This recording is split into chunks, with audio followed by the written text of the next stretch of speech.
Alright, isang magpagpalang araw na naman mga idol. Dito tayo sa Rusi, Amungan Iba, Zambales branch. Okay, welcome na naman sa isang episode na kung saan moto features.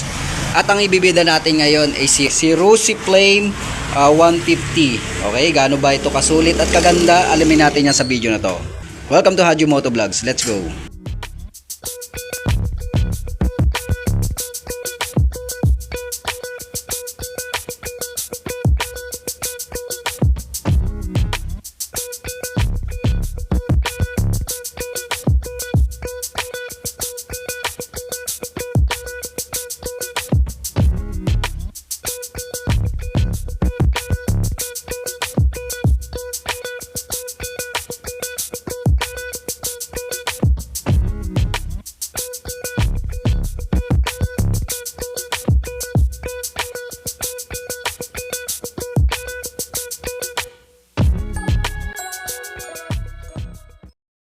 Okay, ito nga pala si Rusi Flame 150 carb type mga idol. So, nagulat ako meron palang carb type. Okay, unahin natin sa makina.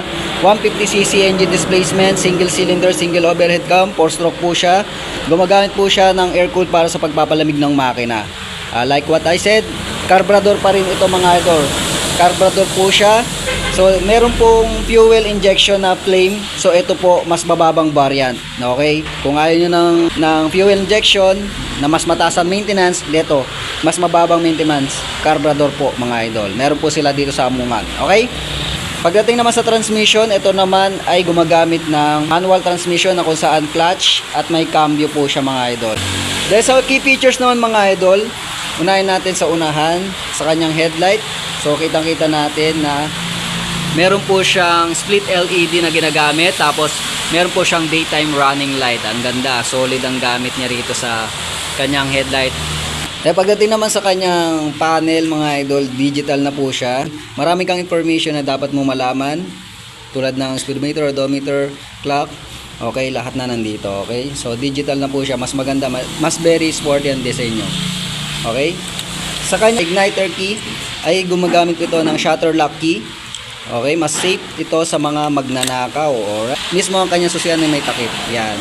Meron na rin po siyang tinatawag na USB charging port area na kung saan pwede ka na mag-charge anytime, anywhere. At dito naman sa kanyang mga buttons mga idol, very available to. Nakikita ko to sa XRM. So, meron sa kaliwa ay merong on and off ng headlight. Tapos, meron ito high and low, turn lights, busina, then choke niya. Tapos meron lamang siyang electric starter. So bukod sa electric starter, meron po siyang kick starter. Sa under compartment naman, wala po siyang compartment. Then nandito ang kanyang refiller na nag-average ng 5 liters mga idol. Sa upuan naman, makikita natin na sobrang sophisticated ang disenyo. Saktong-sakto ang wet pack, shock balls, saka toppers dito. Tapos naka-emblem niya, Rusi. Then may cover po siya ng kalmot po sa attraction. Okay? Likuran naman mga idol, very sharp tail light ang ginamit niya rito. Ang disenyo niya dito. Then makikita naman natin LED din ang ginamit niya rito sa kanyang tail light na merong daytime running light. Yan makikita niyo, parang daytime running light yan. Tapos naka-separate position po ang kanyang LED na signal lights. Okay? Okay, telescopic fork. Disc brake with dual caliper. Tapos mags po ang ginamit niya rito na may sukat na gulong na 2.50 by 17. Okay, tube. Okay, tube type pa rin siya.